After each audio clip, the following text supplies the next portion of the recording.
우리가 늘상 듣는 이야기들이 많죠. 경제 이야기, 돈에 얽힌 일들, 물가, 늘상 듣는 이야기, 늘상 듣는 이야기.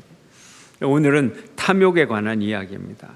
돈 문제에 있어서 탐욕, 또 탐욕 때문에 저질러지는 비극들, 억울하게 사기당하는 일들, 악인들이 쳐놓은 그물에 선한 사람들이 딱 걸린 거죠. 근데 우리가 참 오늘을 살아가면서 슬픈 것이 이런 범죄, 경제 범죄가 점점 더 늘어난다는 거예요. 점점 더 늘어나고, 과거에도 항상 그랬죠. 항상 그랬지만 요즘은 더 경제 범죄가 커지고 사기도 더 대담해지고, 또 인권이나 이런 것이 발달되니까, 보장이 되니까 이제 치밀하게 범죄를 하고, 남의 피눈물을 흘리게 하고도 흔히 몸으로 때운다. 몸으로 때운다. 수십억 사기를 했는데 징역 5년, 10년, 부역. 그러면 감옥 속에 1년씩 있으면 1년에 5억씩 번다고 하면 그 감옥에 있는 것도 돈벌이네.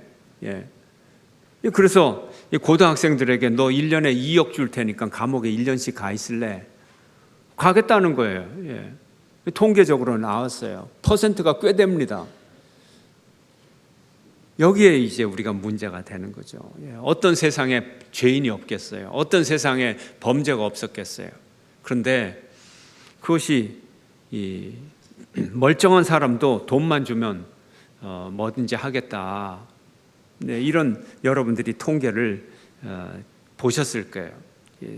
강대상에서 말로 하기가 좀 거북스러울 정도로 세상 풍조가 돈. 여러분의 자녀들이 그런 생각을 갖고 있다. 끔찍하지 않아요? 근데 여러분의 자녀들이 그런 생각 갖고 있어요. 통계를 보면. 예외가 아닙니다. 우리의 자녀들이 누구죠? 기독교인들 아닙니까? 끔찍합니다. 소름 끼칩니다. 세상을 이렇게 돈에 대한 탐욕으로 세상이 돌아가도록 방임하면 안 돼요. 남의 일이 아니고 결국 우리 일이 되고 내 일이 되고 내 가정의 일이 되고 우리 아들, 우리 딸의 이야기가 되는 거예요. 남의 얘기가 아닙니다. 사유재산이 허용된 이후로 화폐라고 불리는 도구가 발생된 이래로 늘 그래왔죠. 늘 그래왔고, 돈에는 늘 권력이 따르고 권력에는 돈이 따르고. 그런데 점점 더, 그래도 예전에는 가치적 삶에 대한 존중, 존경 이런 것들이 있었어요. 지금은 어떤가요? 언제부터인지는 모르지만 이제는 돈이 많으면 제왕이 되는 거예요. 돈이 많으면 제왕이 되는 게, 나이와 관계없이 남자 둘이 만났는데 돈이 많으면 형님이 되는 거예요. 돈 많으면 상전이 되고, 돈 많으면 존경을 받고 동경의 대상이 되었어요. 부의 열매를 많이 거둔 자, 소위 부자, 그러면 무조건 성공한 사람이에요. 성공과 실패의 기준이 어디 있어요, 여러분? 어느 틈에 더 그런 생각들을 많이 하지 않아요?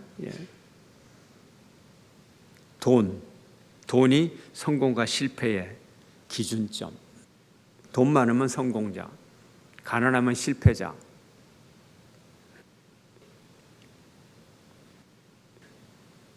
한국 중산층의 기준 5가지가 있어요. 이거는 사람들에게 설문을 한 거니까 이건 그냥 현실입니다. 누가 이론으로 만들어낸 게 아니라 종이 나눠주고, 중산층의 어떤 수준이 되면 중산층이냐, 당신이 한번 써내봐라. 수천 명한테 백지를 주고 써내라고 한 거예요. 그러니까 이건 누가 만든 게 아니에요. 첫째, 부채 없이 30평 이상의 아파트를 소유할 것. 두 번째, 월 급여가 500만 원 이상일 것. 셋째, 2000cc급 이상의 중형차를 소유할 것. 넷째, 통장 예금 잔고가 1억 원 이상일 것. 다섯째, 1년에 1회 이상 해외여행을 다닐 것. 뭐 그럴 수 있겠죠. 예, 그 다음에 미국의 예를 한번 봅시다. 예. 이것도 뭐 억지로 만든 선택하라 이런 거 아니고 써내라 한 거예요. 써내라. 이것도 그냥 무조건 사실입니다. 국민들 본인이 써낸 거니까. 미국의 중산층 기준 1번, 자신의 주장을 떳떳하게 할 것. 두 번째, 사회적인 약자를 도와야 할 것. 세 번째, 부정과 불법에 저항할 것.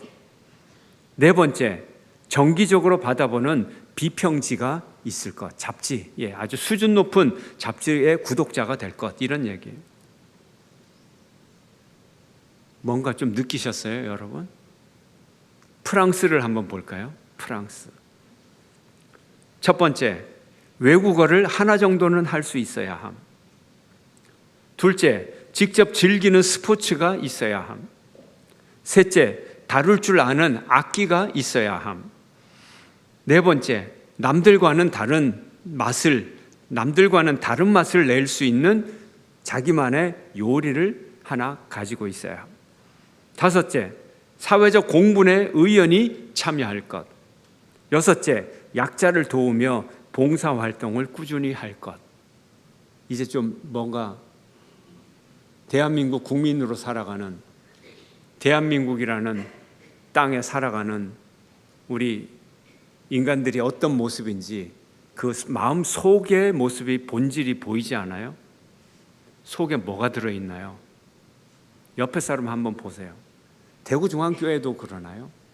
네 속에 뭐가 있노?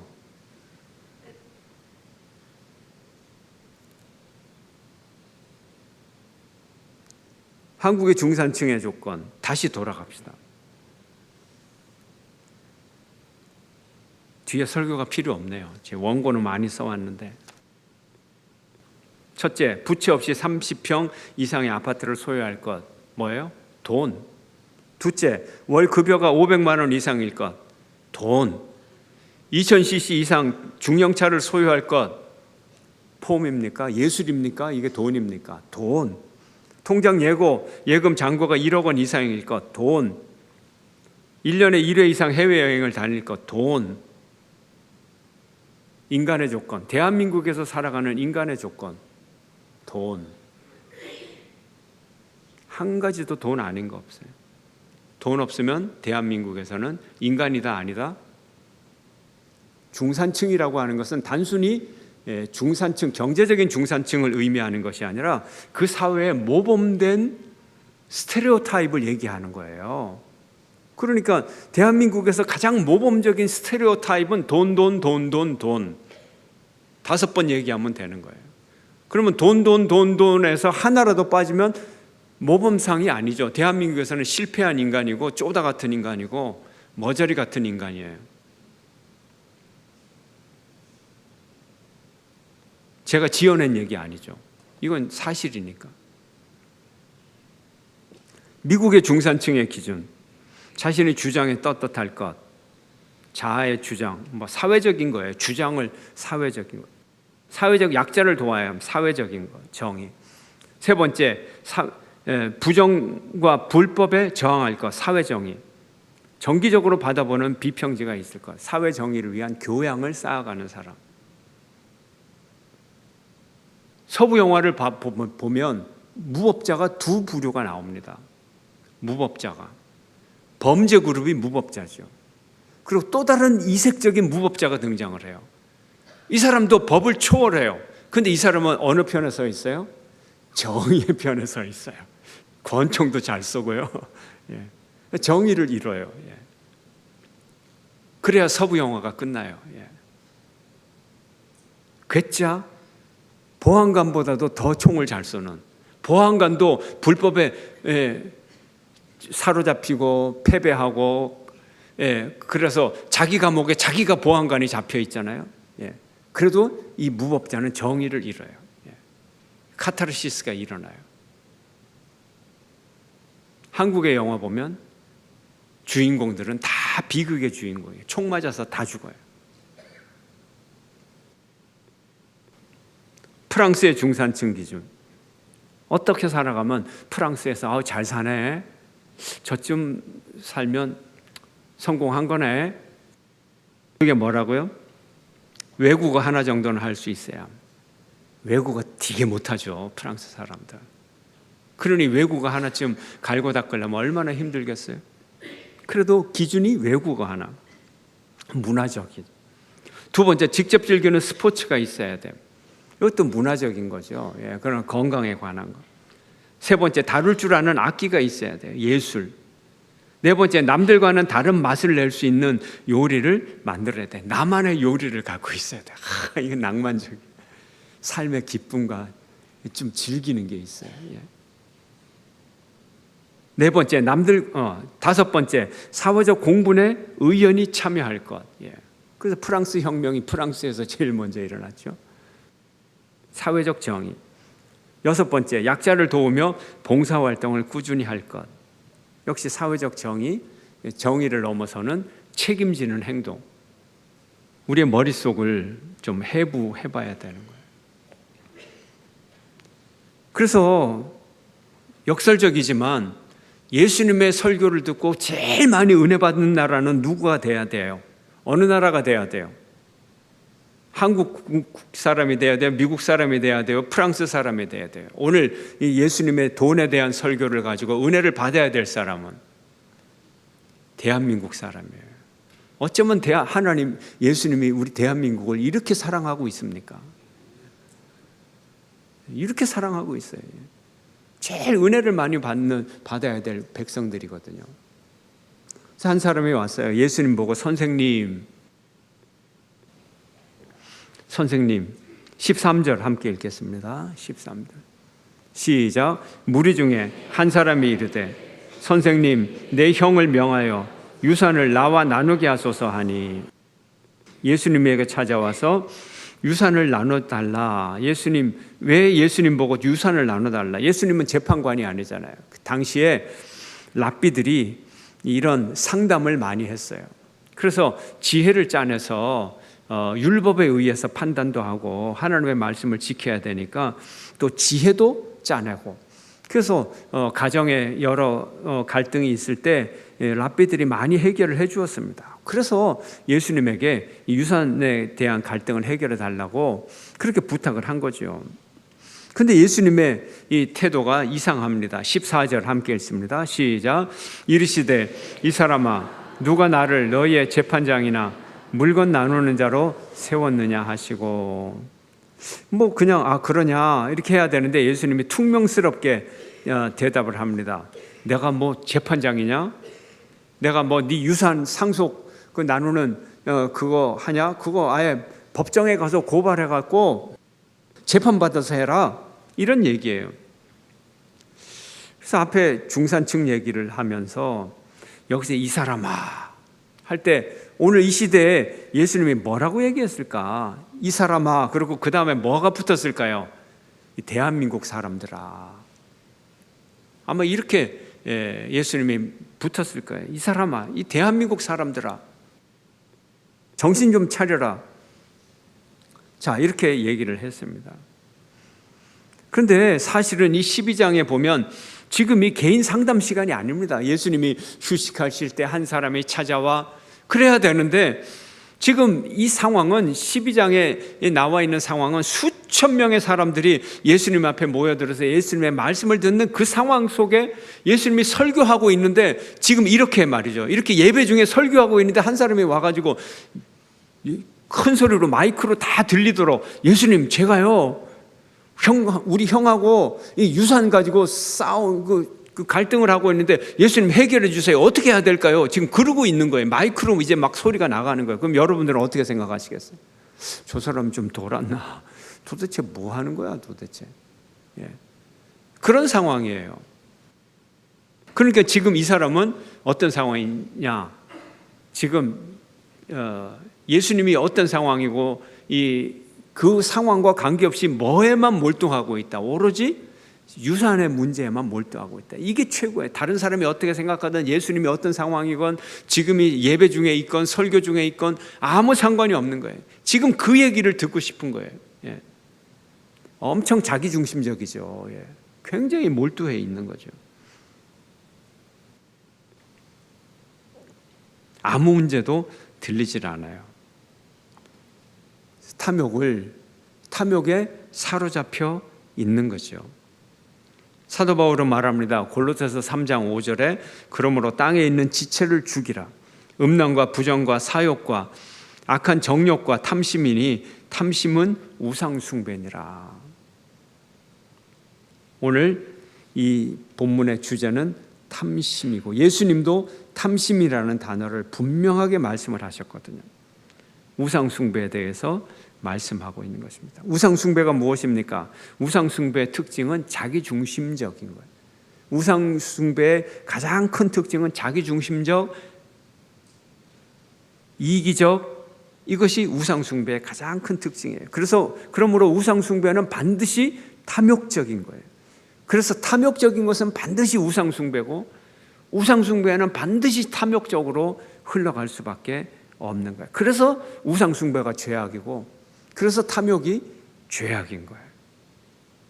오늘 현대 자본주의를 살아가는 우리에게, 특별히 대한민국 국민들에게 이 돈이 탐욕이고, 탐욕이 바로 죄악이다 하는 것, 이거를 분명히 우리가 알아야 되는 거예요. 너무 거기에 젖어 있어서 우리가 모르고 있는 거예요. 당시의 경제 상황을 보면 갈릴리 소작농들이 90%, 예루살렘의 지주들이 10%. 그 소작농들이 아무리 농사를 지어봐야 아무런 소득이 없어요. 자기들에게 나만 아는 소득이 없어요. 그래서 성경에 나오는 주인이 먼 지방을 갔다 오고 이런 거 다 이 지주가 멀리 산다는 얘기를, 그 당시 경제 상황을 예수님 시대에 말하고 있는 거거든요. 근데 부자들만의 문제가 결코 아니라는 거죠. 예수님의 말씀은 부자라고 해서 무조건 문제가 되는 게 아니라, 부자 속에 있는 탐욕이 문제가 되고, 재산이 없지만 이렇게 이 사람처럼 이 재산 문제에 몰두하면서 탐욕에 빠져서 상황도 모르고 예수님 앞에 찾아온 이 탐심, 그래서 부자냐 가난한 자냐가 중요한 것이 아니라 탐심을 가진 자냐 탐심이 없는 자냐, 이것이 더 중요한 문제라는 거죠. 그래서 이 문제를 해결하는 방법이 뭐냐? 예수님은 좋은 해결책을 갖고 있어요. 어리석은 자여, 이렇게 시작을 합니다. 한번 볼까요? 20절 말씀, 20절 함께 읽습니다. 시작. 하나님은 이르시되 어리석은 자여, 오늘 밤에 내 영혼을 도로 찾으리니 그러면 내 준비한 것이 누구의 것이 되겠느냐 하셨으니, 돈에 몰두하고 탐욕에 몰두한 사람들은 어리석은 자다. 이 어리석음을 해결하는 방법은 죽음의 자리에 죽음을 얘기하는 거예요. 죽을 걸 생각하면 어리석음에서 나올 수가 있는 겁니다. 우리가 좀 이 탐심에서 해방되어서 살아가야 되지 않겠어요?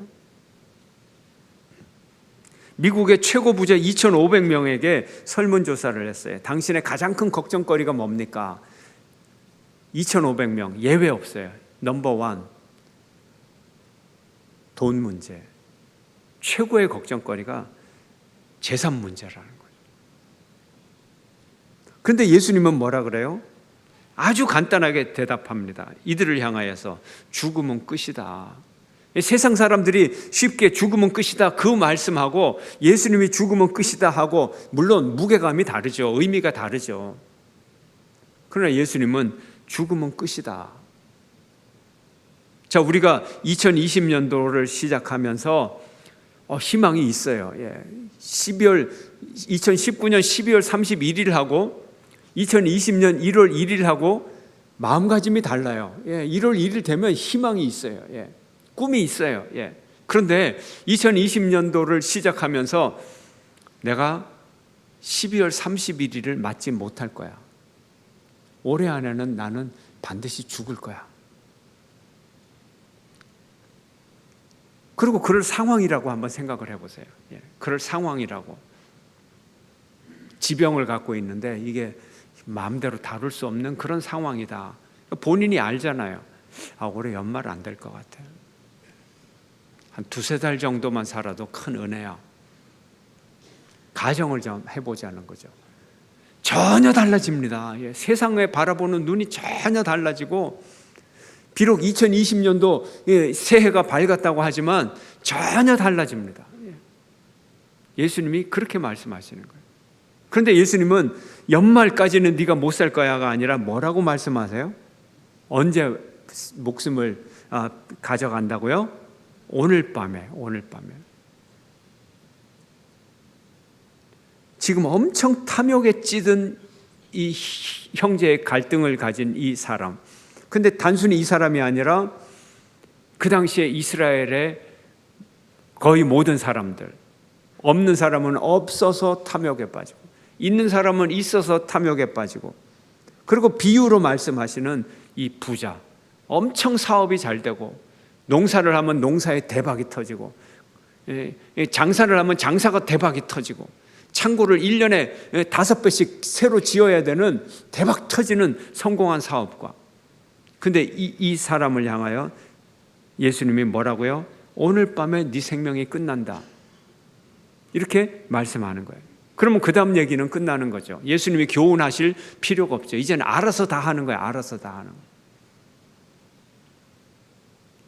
좀 재수없는 거, 오늘 내가 무슨 일이 있든지 간에 오늘 내로 내가 죽는다. 6시 안에는 내가 다 죽는다. 여러분 어떻게 하시겠어요? 예수님이 뭐 이래라 저래라 설명할 필요가 있어요, 없어요? 여러분 다 머릿속에 할 일이 생각나시죠? 예. 그럼 뭐 누가 그런 거 가르쳐 줄 필요가 있어요? 오늘 6시 안에 내가 죽는데, 오후 6시 안에.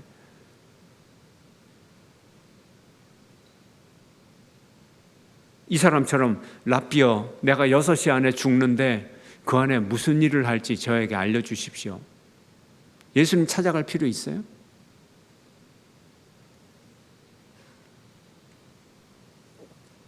예수님도 질문만 던집니다. 질문만 던져요. 내 것이 누구의 것이 되겠느냐? 질문만 던져요. 다 알고 있거든요. 우리가 몰라서 그러는 거 아니거든요. 돈은 형제를 갈라놓고, 부모와 자식을 갈라놓고, 부부도 갈라놓고, 하나님과 인간 사이를 갈라놓고, 사람과 사람 사이를 갈라놓고, 신앙을 다 갉아먹고. 그래서 이 탐심의 문제를 해결할 때 우리 올 한 해 하나님 앞에 정말 건강한 신앙인으로 행복하게 살아갈 수 있습니다. 오늘 예수님이 이 말씀하심으로 우리에게 탐욕에 대하여 자유케 하시는 거예요. 탐욕을 갖는 순간 우상 숭배요, 죄악이요, 고통 속에 빠져들어가는데, 1년을 시작하면서 우리가 1년을 살아가는 기준을 뭐로 잡을 것인가? 돈에도 잡고 계속 돈이라는 파라다임 속에 끌려다닐 것인가? 대한민국에서 그래도 괜찮게 살아가는 모범적인 사람 조건, 5 조건. 첫 번째 돈, 두 번째 돈, 세 번째 돈, 네 번째 돈, 5번째 돈.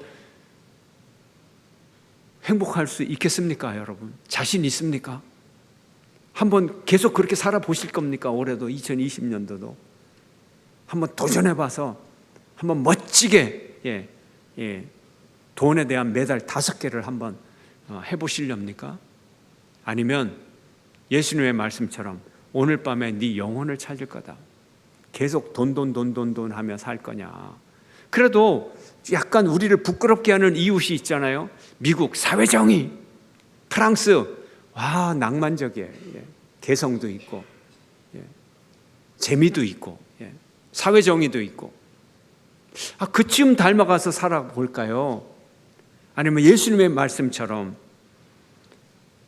정말 이 모든 돈 문제를 하나님 앞에 내어놓고 목숨을 빼앗아 간다는 것은 내가 내 삶을 내 맘대로 못한다. 네가 네 돈 네 맘대로 못하지 않냐. 목숨을 하나님 앞이 갖고 간다. 목숨의 주인이 하나님이라면 돈의 주인도 하나님이시니까 하나님 올 한 해 내 돈 문제 하나님이 책임지시고 내가 하나님 앞에 다 맡기고 내가 어떻게 하면 이 돈 문제도 내가 돈을 벌든지 쓰든지 간에 이거를 하나님의 뜻에 맞게 좀 하려고 맞추어서 내가 살아가면 어떨까요?